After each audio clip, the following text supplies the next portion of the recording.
As I was saying in the last video that now I shall be talking about the process heat gets transferred, the processes of transfer of heat.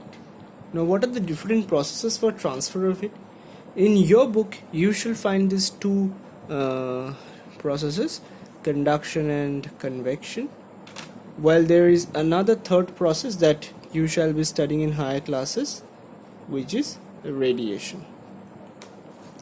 So these are the three processes by which the heat gets transferred from one substance to another, or from one portion of the substance to another portion. Now what happens in the conduction process, in this first process? Say for example, there is a long rod and the rod is held at this end on a support, and at this end of the rod I provide some heat by using a flame. Now this rod has got molecules. The molecules are lined throughout the rod. For illustrative purposes I am drawing these molecules in such a big manner, but actually they are pretty small. Now as it is in a solid, the molecules, they do have a slight to and fro motion about the mean position.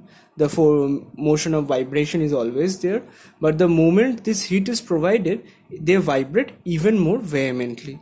A vehement vibration takes place.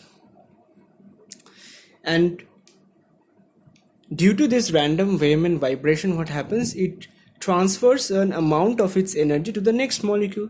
This molecule keeps on vibrating vehemently as well, and it transfers to the next one, and so on. In this chain process, the entire energy is distributed throughout the rod, in this case, and the entire substance gets hot, though I am heating it only at one place. So this method of heat transfer is called conduction. I have taken the specific example of a rod, but there can be many more cases. You can take a hot cup of tea and you can put a spoon into that hot cup of tea.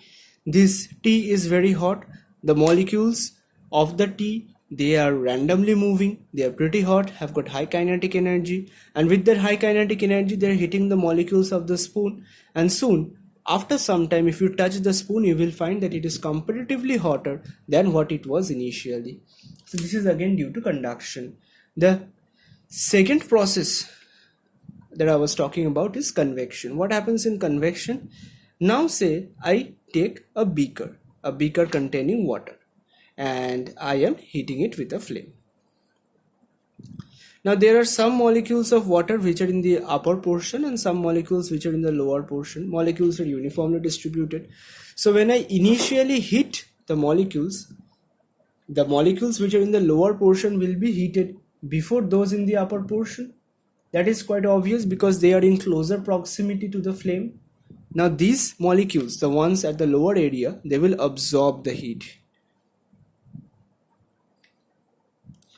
And once they absorb heat, these molecules will rise in the upward direction. And when these molecules are rising in the upward direction, there is a partial momentary vacuum created in that area, a partial vacuum, but momentarily, only for a few seconds.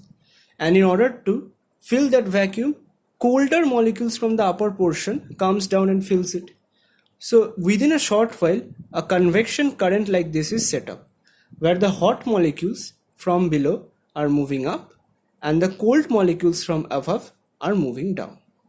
And this kind of cyclic motion is known as convection current.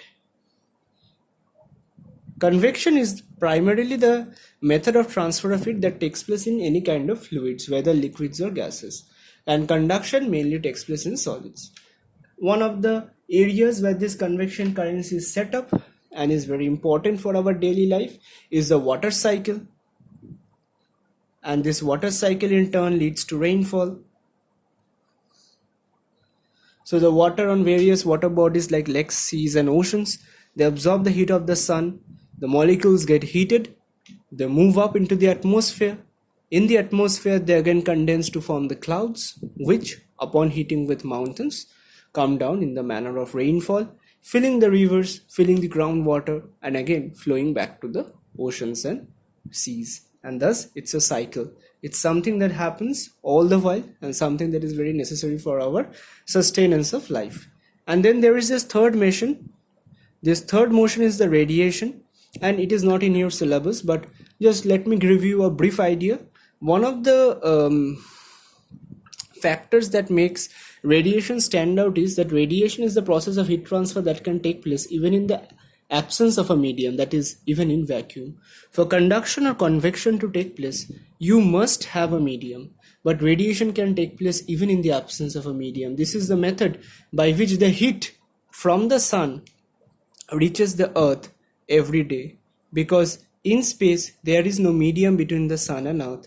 It's a complete vacuum. So if there were no radiation, the sun's heat would never have reached earth, and life on earth would not have been possible. So radiation is also a very important process that happens in our daily life.